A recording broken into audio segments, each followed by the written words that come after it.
অনেক কাফের হয়ে গেছি, মুনাফিক হয়ে গেছি।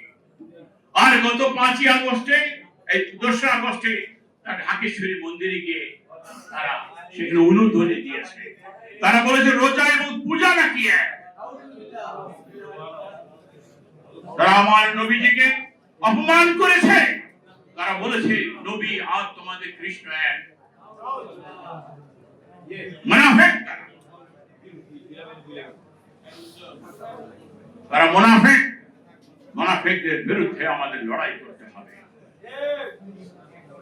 বিদ্রোহী কবি কাজী নজরুল ইসলাম বলেছেন, রাসূলের অপমানে যদি কাঁদে না তোর মন, মুসলিম নাও মুনাফিক তুই আল্লাহর দুশমন।